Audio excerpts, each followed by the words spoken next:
Olá, querido amigo, querida amiga que está nos acompanhando agora neste curso especial, curso de formação de novos professores da Escola Sabatina. Um abraço para você e agora, de fato, fique com o pastor Adolfo Soares falando um pouquinho sobre o livro Ensinando com Sucesso. Deus te abençoe.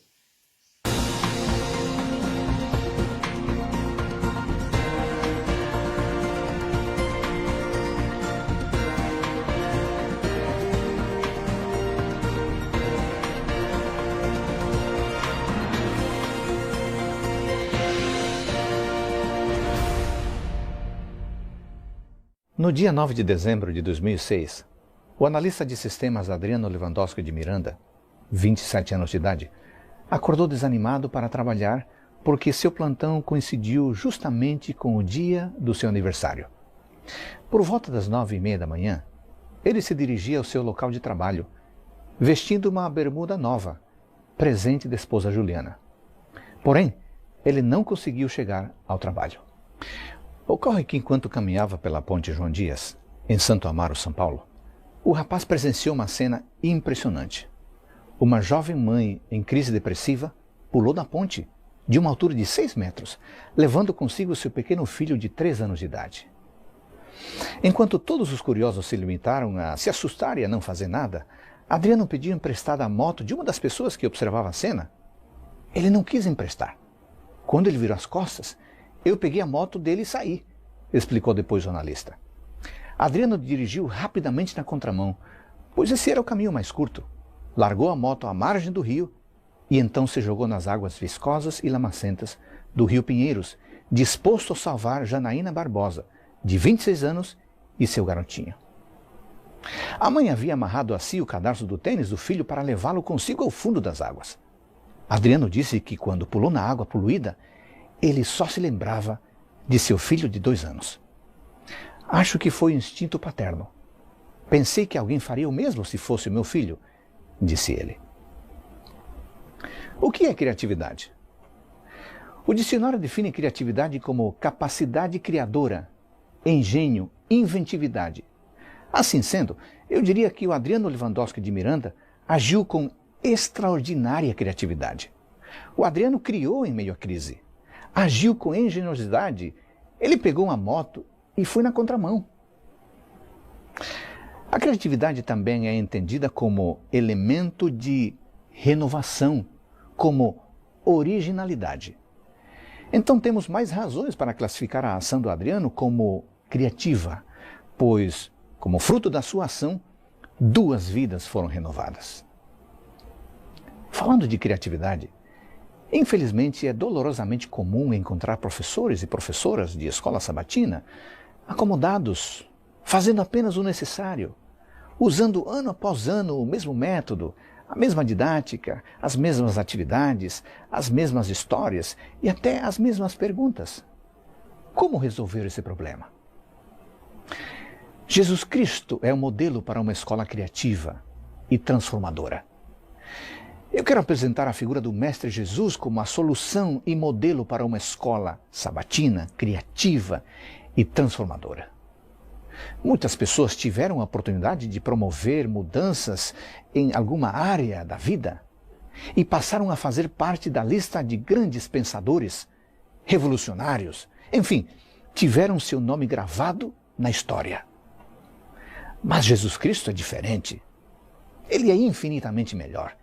Ele, um carpinteiro, sem jamais ter deixado registrado uma palavra sequer, sem jamais ter produzido um artigo, pesquisa, monografia ou livro, impactou a humanidade de um jeito impressionante. Vamos tratar de um momento inesquecível. Nos registros bíblicos, há vários momentos especiais nas aulas de Jesus Cristo. Mas há um momento marcante que demonstra a capacidade criativa e transformadora de Cristo. Nessa aula, ele resolveu a encrenca de uma aluna problemática e nos mostrou a essência de seu ensino criativo e transformador. A narrativa está em João capítulo 8, versículos 1 a 11. O texto bíblico diz: Jesus, porém, foi para o Monte das Oliveiras. Ao amanhecer, ele apareceu novamente no templo, onde todo o povo se reuniu ao seu redor, e ele se assentou para ensiná-los. Os mestres da lei e os fariseus trouxeram-lhe uma mulher surpreendida em adultério. Fizeram-na ficar em pé diante de todos e disseram a Jesus: Mestre, esta mulher foi surpreendida em adultério. Na lei, Moisés nos ordena apedrejar tais mulheres. E o Senhor, que diz? Eles estavam usando essa pergunta como armadilha, a fim de terem uma base para acusá-lo. Mas Jesus inclinou-se e começou a escrever no chão com o dedo. Visto que continuavam a interrogá-lo, ele se levantou e lhes disse: Se algum de vocês estiver sem pecado, seja o primeiro a atirar pedra nela. Inclinou-se novamente e continuou escrevendo no chão. Os que o viram foram saindo, um de cada vez, começando com os mais velhos. Jesus ficou só, com a mulher em pé diante dele. Então Jesus pôs-se de pé e perguntou-lhe: Mulher, onde estão eles? Ninguém a condenou? Ninguém, Senhor, disse ela. Declarou Jesus: Eu também não a condeno. Agora vá e abandone a sua vida de pecado. Vamos ser francos. Inclinar-se para escrever no chão enquanto o mundo desaba, isso foi extraordinariamente diferente, tangencial, desconcertante, revoltante, criativo. Sabe por quê? Em primeiro lugar, como profundo conhecedor da lei dos judeus, Jesus Cristo poderia simplesmente ter preferido a comodidade ou a rotina do cumprimento da lei. Era assim que qualquer bom mestre judeu agiria. Em segundo lugar, como sensível profeta dos frágeis e das minorias, Jesus Cristo poderia ter desmascarado os acusadores, expondo a falácia e a má-fé de quem queria prejudicar apenas a mulher adúltera e não o homem adúltero. Afinal, a lei mosaica mandava apedrejar ao casal e não apenas a mulher. Está em Deuteronômio 22, 22 a 24. Mas, diante de tantas possibilidades, Jesus preferiu fazer diferente. Primeiramente, Jesus vai com calma, e isso esfria os ânimos dos assassinos em potencial. A seguir, Jesus escreve no chão. Ninguém esperava que o mestre escrevesse no chão. Todos esperavam um discurso, mas Jesus dá a sua aula no chão. Foi uma aula e tanto. Transformou a acusada, mas também transformou o coração e mãos dos acusadores.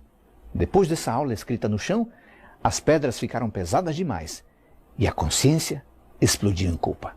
Neste relato de João, há algo que Jesus Cristo disse e fez que grandes mestres do passado nunca disseram e fizeram. Sabe o que é? O ensino que transforma mentalmente, fisicamente e espiritualmente. Jesus transformou, Jesus resgatou. O que seria uma aula criativa para o Mestre Jesus? Para Jesus Cristo, uma aula criativa é aquela que sai da rotina. Em vez de validar a aula como tradicional, cumpra-se a lei de Moisés, o Mestre preferiu o desconcertante: quem de vocês estiver sem pecado, que seja o primeiro a tirar uma pedra desta mulher. Para Jesus Cristo, uma aula criativa é aquela que produz reflexão. Os ânimos se acalmaram depois de um convite à reflexão consciente. Com isso, o Mestre nos ensina que a aula não deve limitar-se a informar. Os dados, por melhores que sejam, são apenas retalhos de um grande pano que o aluno precisa aprender a costurar. A aula deve formar e transformar, provocando constantes reflexões, pois a reflexão é agulha e linha que une retalhos e os transforma em vistosas peças completas. Para Jesus Cristo, uma aula criativa é aquela que provoca não um impacto passageiro, mas uma transformação duradoura do coração. A tarefa de um verdadeiro educador não é meramente fazer o que a classe espera, mas sim fazer o que é correto. Jesus agiu e a classe toda captou a lição. Desde os alunos mais novos até os mais velhos, todos captaram a essência da aula. Como professores, devemos fazer-nos uma pergunta muito simples, mas fundamental. Como é que este conteúdo e abordagem vão operar mudanças na vida dos meus alunos? Dito de outro modo, de que maneira esta lição vai ajudar a transformar a vida da minha classe? Amigos, a escola sabatina não é simplesmente um momento para passar a lição. A escola sabatina, diz Ellen White, deve ser um dos maiores instrumentos e mais eficaz em levar almas a Cristo, preparando as pessoas tanto no aspecto moral como no religioso.